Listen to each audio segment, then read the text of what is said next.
Hello, ladies and gentlemen. Welcome to Raid Shadow Legends. Right, so I wanted to make a video today about the new Argonites champions, and specifically a combination of other champions with the new Argonites champions. So I got lucky and I pulled Glorious Palos, and she is amazing. She's my only AoE reviver, so you bet your fucking ass I built her.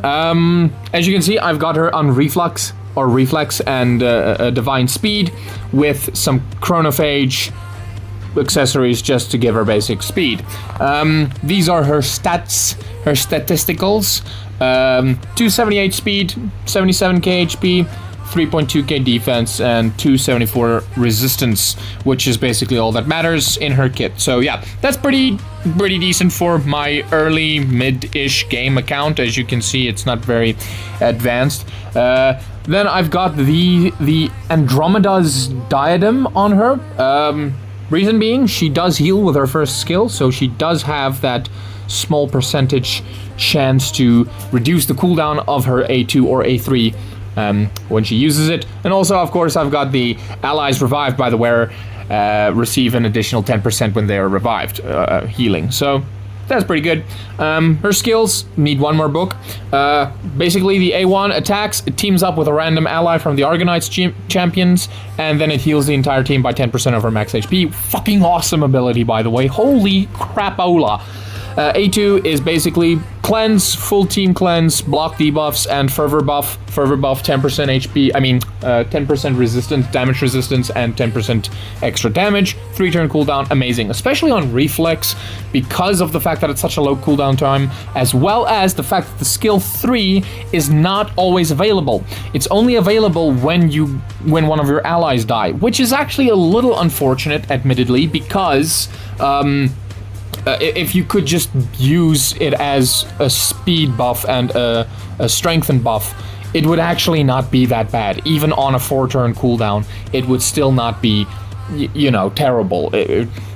But because right now you're basically only spamming this and this infinitely until something dies, which it might not. So yeah. And then the passive, which is what makes her so incredibly OP, because if it was just these two that you were continuously spamming, she would not be as effective as she is. But it's because, oopsie, let me just move that somewhere else. Let's go there. Because she has the passive that fills the turn meter of all allies by 15% every turn after it's her turn. Every turn, right? So it doesn't have a cooldown. It's constantly happening. And also there's a shield buff, which is pretty cool too. I got lucky enough and I got a single star soul for her, so I gave her lightning cage because I do plan on using her in clan boss. Well, I actually already am. Her aura is okay. I wouldn't, Pelops has a better one. Just yeah. I haven't given her masteries yet, but as you can see, I've started building her. I'm going to be taking her to War Master naturally, and yeah, that's basically just why I'm showing you that. Now, I'm going to show you a run where I use her in Clan Boss, a Demon Lord Clan Boss. Forgot that you can't just say Clan Boss anymore because there's 2 new Clan Bosses apparently. I'm going to be using her there, and I'll show you what works quite well with her.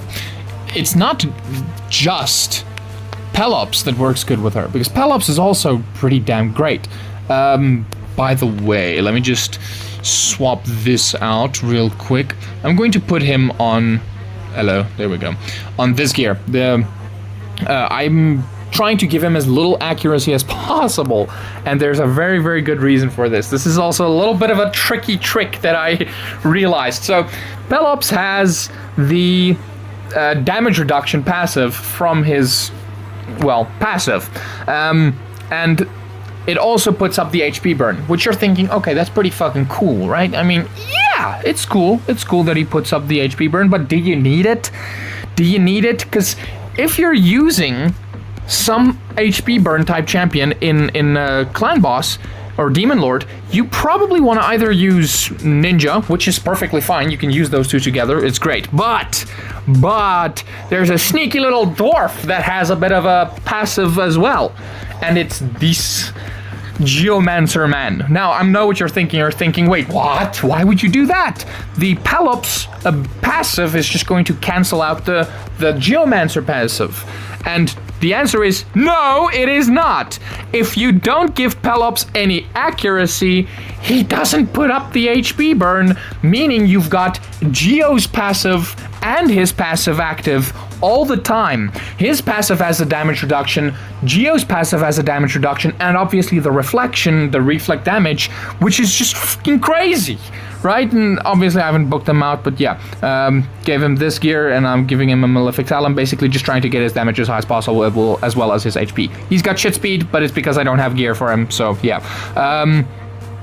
That's kind of the strategy, is you use him, you use Geomancer, you use Palace, and then the synergy with Palace is Estrad Dreamsong. Estrad Dreamsong has a passive that heals your entire team, right? Every time their attack bar gets increased. The percentage heal value of the heal is equal to half of the turn meter increase. Well, guess what? Palace, where the fuck are you? There you are. Palace increases the attack bar by 15% every damn turn. That's crazy. It's fucking crazy, man. So she heals your team by 7.5% every single fucking turn. Oh, that's crazy. So you don't even need leech debuffs. You don't need massive big heals. You could just pair these two and you've got your whole fucking team there. Or all of your heals that you need right there from Estrad's passive and from Palace's A1. That's all you need. And then I've got my damage reductions from the Geo and from the Pelops. And then we've got one more slot. One more slot for one more unit. Oh, by the way, you're thinking, why do you not have accuracy for Pelops as A1? Because I don't need it. This debuff cannot be resisted if the target is under an HP burn. If you're using Geomancer, the target is going to be constantly under HP burn in any way. So, for my fifth champion, I'm either going to be using something like Whisper or possibly a Michelangelo, who just brings the defense break, which is obviously going to assist in dealing more damage. So, let us do that real quick. Let us see how the damage looks. So, as you can see, I did a similar team, but without the Geo. I used Whisper, and I clocked in about 45 mil on Ultra Nightmare. And the only reason I didn't use Ninja instead of Whisper was because this was the Force Affinity boss. So I'm just going to show it in Nightmare mode, because I need to fucking do Nightmare mode real quick. But we are going to remove the Whisper, and we are going to put in the Geomancer, and I'm going to use the Geomancer Aura because it helps Palace. I'm not going to do a quick battle. Well, I'll do a few seconds of this, then I'm going to exit out of the game and fucking, yeah. And we'll check out the damage afterwards. Or I'll just pause it, the recording anyway. So yeah, let's see. I'm very hopeful that this team will work. I'm kind of... the idea that Pelops gets resisted from his HP burn is, it's a little risque, because obviously there's a little chance that it doesn't get resisted. But, fuck it, it's gonna be like once in the 50 turns that you live, or, well, that's if you do get to 50 turns. The idea is that you do get to 50 turns, though, because you bring the volcanic shield thing that Pelops puts up, which is a lot. You get the fervor buff, which is a lot. You get both the passive reductions, which is insane as well. So you've got so much damage reduction. It's similar to my other account where I have very little damage reduction built in very little shields and other buffs that are built into my team that reduces the damage. It's more so the passives, because I'm using Duchess and Dagor to reduce damage. And that actually, if I add Geomancer on that team, it would be even more OP. Huh. I don't have Geomancer on my other account, that's right. Anyway, so yeah, most of the damage reduction comes from the passives, which is going to be, I think 35% damage reduction, plus the fervor, which is going to be up permanently, which is another 10%. And then obviously the attack break is going to be up permanently as well. So that's kind of the idea behind the team. Another team or another unit that I was considering using, but I am not using because I don't have her built just yet, is Lydia, because I just got her recently, and right before the Argonauts got released, I finished fucking Faction Wars normal, and I got Lydia. So Lydia does bring a speed buff. She brings a what do you call it? A strengthen buff, which technically Palace brings, but only when something dies, which is slightly unfortunate, right? It's very usable or applicable in the later stages of the game, or the what do you call it? The Demon Lord boss. You know, the higher levels. You kind of do find more functionality in it, but obviously it goes to a 4-turn cooldown, and obviously someone needs to die. So yeah, there's that. Other than that, Lydia is a good option. The only reason why I'm not using her, aside from the fact that I don't have her built, is the fact that too little heals. Estrid is the unit that I would replace her with, or well, I would replace Estrid with Lydia, but the problem is if I bring Lydia, I don't have enough heals. That is why whoa, 200k? At 5-star? And shitty gear? Damn. The reason why I brought the Estrid is actually specifically because she brings a speed buff and the heals. The weaken is not necessary because Geo brings it. The A1 doesn't do shit. The slow debuff that she does can't be put up. And the attack buff is also not very relevant because Pelops does attack buff, as well as Mikey, who's technically the only one using it, does his own attack buff. I mean, you could build Geomancer on a damage build, but then he dies too quickly for the gear that I have anyway. So yeah, that's kind of why Lydia is not very functional at the moment. But aside from that issue that I will figure out somehow at some point, this is how the team is doing so far, right? So you can see that Pelops is being targeted. Or Palace. Well, this is actually pretty cool. Mikey and Pelops will be the main targets. Mikey having the evasion, pretty damn great, so that he doesn't get stunned. Pelops having the anti-stun passive ability on it, which means he never gets stunned. But that doesn't even fucking matter. Why? Because Pelops, Glorious Palace, has this block debuffs buff up permanently. I didn't pay attention, so I don't know if I've had a debuff on my team at all throughout this entire match, but I believe I haven't. See, you saw the resistance amongst all of those big-ass numbers? Yeah, that was the resistance coming from Pelops trying to put up the HP burn, which is amazing that he didn't. It's good that he didn't. Ah, yes. Yes, this team is working. But yeah, as you can see, I'm getting so many heals. Later on in the fight, it's going to, be way more important. Obviously, in the early stages, it doesn't matter as much. But yeah, I don't know. I just thought that it's pretty cool that literally all of the units, except for Mikey, has some kind of synergy with the other units. I mean, technically, Geomancer is just his own synergy because of his passive. But the point that I tried to make with his synergy is that his passive isn't being overrun by Pelops' passive, right? That's what a lot of people were disappointed about, was that they were thinking, well, we can't be pairing the two together now because then Geo won't work. Well, then don't build Pelops with fucking accuracy.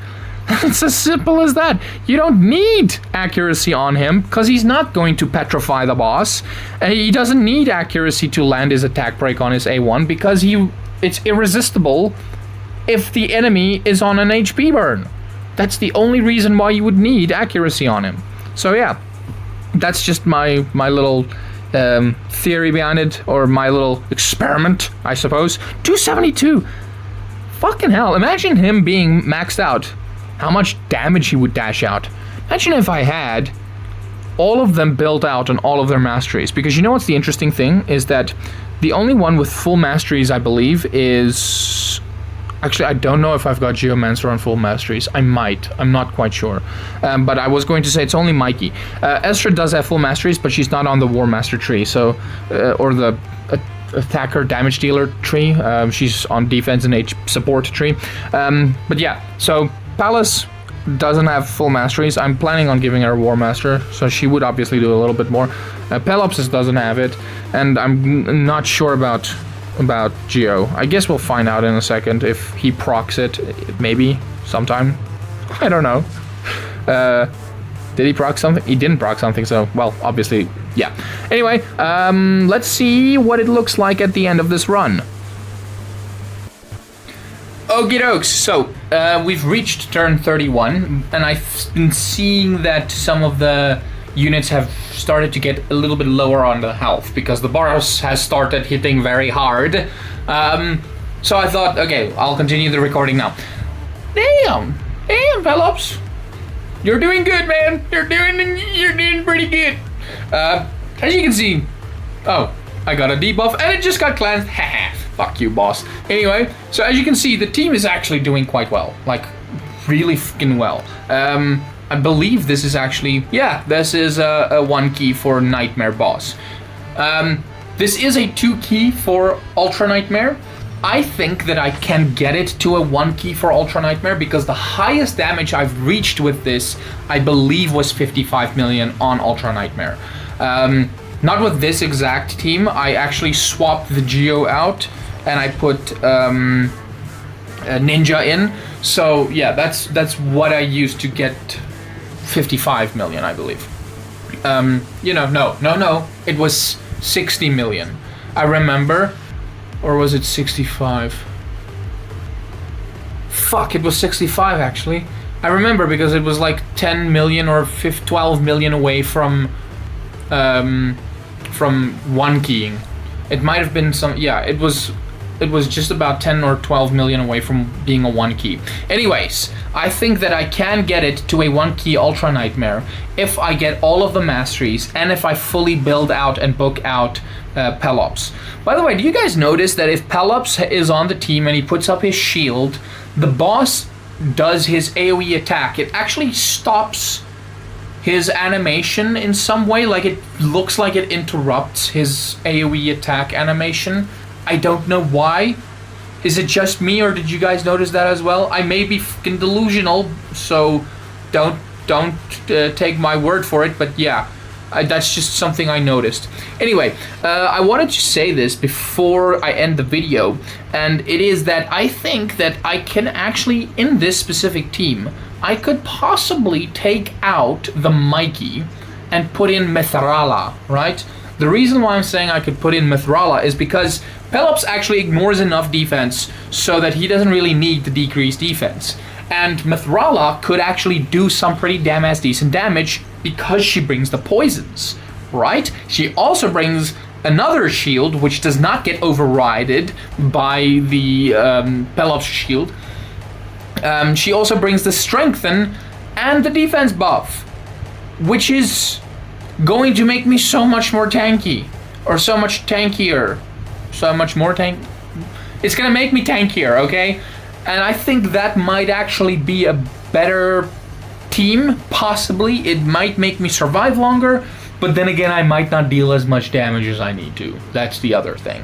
So yeah, I guess I'll test that after this and see where it takes us, but other than that, I'll see you guys at the end of the run. Okie dokes, I believe we are nearing the end of this. It will definitely not live much longer after turn 50 because no more revives. Nobody has died as of yet, so I mean, clearly the reflex set on Palace is really good. Okay, well, there's the first death, and here comes the revive. By the way, did you see that? Mikey got revived to almost 100% HP. I think he got revived to like 85 or something like that. And that's because her Palace's revive also increases the attack bar by 50%, which is a 25% heal from Astrid's passive. That's crazy. The funny thing about that, though, is that it only procs on one ally, I have noticed, which is weird. I don't understand why. If somebody knows, please elaborate in the comment section. But yeah, so the interesting thing is that this team is quite sustainable, but it can't really live past turn 50, you know? Because it's basically just relying on revives. Okay, so I think by the next AoE hit, the boss should start killing my team, and then we'll see more revives popping up, and then you guys can see how the funny effect only applies to one ally getting 85-ish% HP, whereas the rest only get like 50% or 55, maybe 60% based on I think it's 60% because of Palace's gemstones on her relic. Now, the other thing I wanted to mention was, by the way, that the Journal of Necrosis would also be really good on Palace because it increases the attack bar additionally and the heals, which is obviously just really fucking good for her. That was not very good in that hit, by the way. That's a little concerning. It would be nice if Mikey would do his taunt, or Pelops would do his taunt, so that I won't have to fear death from the one-shot ability A1. Yeah, that would be great, thanks.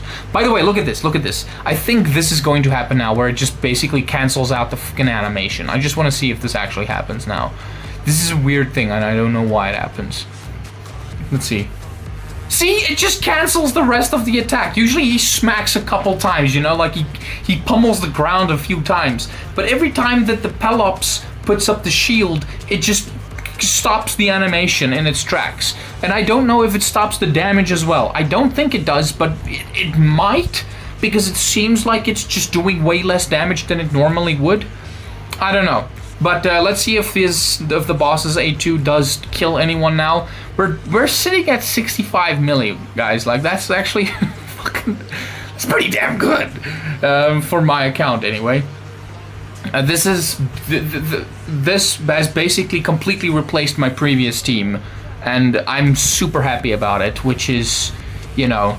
Something I've been struggling with for a while was just getting a very good and consistent Demon Lord clan boss team that would actually not struggle with affinity differences. Because normally what I had was a team that was very glass cannon-y, and it basically just...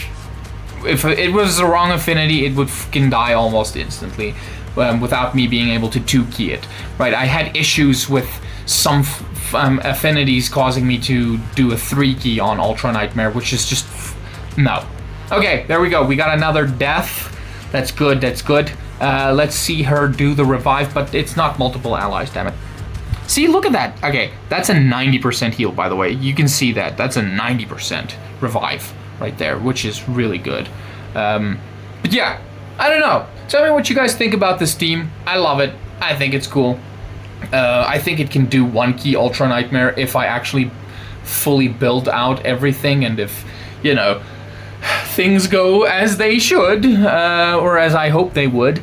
But yeah, other than that, I think this is probably going to be my staple team for the very, very long foreseeable future, up until the point where I get something like a Wixwell or a Brogni, so I can actually make the unkillable shield teams. But yeah, alright, now we're surpassing turn 50, or well, we're at turn 50. I don't know how much longer this is going to last, so I'll see you guys when the team dies. Okay, so the first unit has died, and it's Pelops, obviously, because he's the squishiest of them all, I believe. Well, maybe not, but you know, he's got the lowest defense. Anyway, turn 54, I think I might clock up to like 80 mil. Yeah, this is a good team. If I can reflect these numbers onto Ultra... Ooh, okay, there goes the Geo. Bye-bye. If I can reflect these numbers similar to what this is on Ultra Nightmare, which I think I can if I just fully build stuff out, right? Right, that's gonna be that's the dream. If I can do that, then yay! I have my 1-key, because I didn't get all of the ninjas, the Ninja Turtles, and yeah, that just never happened. Anyways, so, let's see what I did. Whew, 78 million. We've got Mikey doing almost fucking 40 mil, holy damn. Okay, Geo doing 22 mil, Pelops doing 12 million. Okay, so I think if I fully build out Pelops, I can probably double his damage, since he'll have his, extra stats, and he'll also have a mastery of War Master, which would technically add about 2, maybe 3 million, possibly more for him because of the fact that he teams up as often as he does. So yeah, he could probably dash out like 24 mil over there, which I think would be insane. And then obviously Palace would add like another 2 million to her, maybe 3 million if we're lucky. So yeah, basically you can reliably say that there might be an extra 15 million damage added to this team. Let me just double check something on Geo real quick. I'm not quite sure if I have him full masteries. I do not, so I could realistically even dash out another 2 or 3 million extra. So yeah, anyways, that's the team, guys. I hope you enjoyed. Let me know what you think of it. Do you have any tips to improve it? If you do, that would be swell. And don't tell me to fucking max stuff out. That's not a tip, that's just obvious, okay? It's just obvious. Journal of Necrosis might be the better choice here, by the way. Other than the fact that I will no longer have the revive gemstone. So yeah, that kind of does fucking suck. Anyway, hope you enjoyed, and have a good rest of your night, guys. Cheers.